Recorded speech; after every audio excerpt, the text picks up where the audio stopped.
Ukraine के राष्ट्रपति रूस के खिलाफ लगातार आक्रामकता दिखा रहे हैं। इसमें पहले कुर्स्क क्षेत्र में हमला और हाल ही में लंबी दूरी की मिसाइल का इस्तेमाल भी शामिल है। हालांकि उनको इसका फायदे के बजाय नुकसान होता दिख रहा है। रूसी सेना युद्ध में यूक्रेन में अग्रिम पंक्ति में अपनी बढ़त बना रही है। ये बढ़त इस संघर्ष में निर्णायक भी हो सकती है। दरअसल रूस ने मंगलवार को कहा कि 6 अमेरिकी निर्मित ATACMS मिसाइलों से यूक्रेन ने हमला किया। उसमें से 5 को उसने अपने S-400 एयर डिफेंस सिस्टम और पैंट्सर मिसाइल सिस्टम से तबाह कर दिया। एक मिसाइल क्षतिग्रस्त हो गई, जिसका मलबा क्षेत्र में गिरा।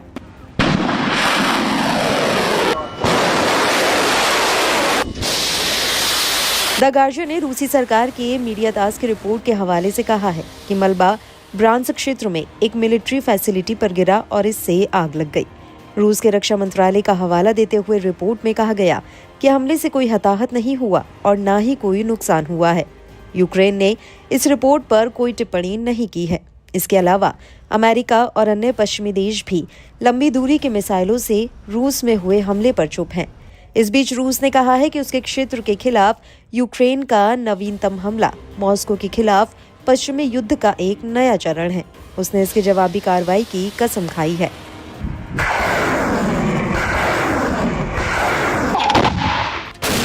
BBC की रिपोर्ट के मुताबिक रूस पूर्वी डोनबास क्षेत्र में प्रमुख यूक्रेनी लॉजिस्टिक हब की ओर तेजी से आगे बढ़ रहा है। रूस के कुर्स्क क्षेत्र में कब्जे से यूक्रेन ने जो बढ़त बनाई थी, वो भी तेजी से लड़खड़ा रही है। रूसी सैनिकों ने इस क्षेत्र में कीव के आक्रमण को पीछे धकेल दिया है। एक्सपर्ट ने यूक्रेन के सामने सैनिकों की कमी को देखते हुए जेलेंस्की की आक्रामकता को रणनीतिक तबाही कहा है। 2024 के लिए ISW के आंकड़े बताते हैं कि इस साल रूस के लिए चीजें आसान और यूक्रेन के लिए मुश्किल हो गई हैं। ISW के आंकड़ों से पता चलता है कि मॉस्को की सेना ने इस साल अब तक यूक्रेन के लगभग 2700 वर्ग किलोमीटर क्षेत्र पर कब्जा कर लिया है। वहीं 2023 में पूरे साल में उसका 465 वर्ग किलोमीटर क्षेत्र पर कब्जा हो सका था।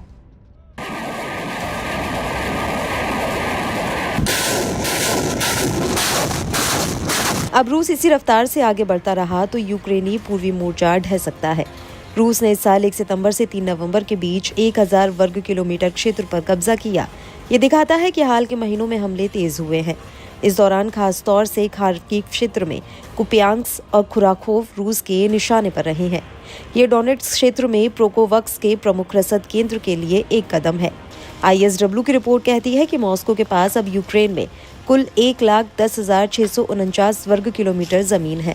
यूक्रेनी सेना ने भी रूस के कुर्स्क में अपने आक्रमण के पहले महीने में 1,171 वर्ग किलोमीटर पर कब्जा किया था, लेकिन रूसी सेना ने अब उस क्षेत्र के लगभग आधे हिस्से पर फिर से नियंत्रण हासिल कर लिया है। ये स्पष्ट रूप से यूक्रेन के लिए बड़ा झटका है।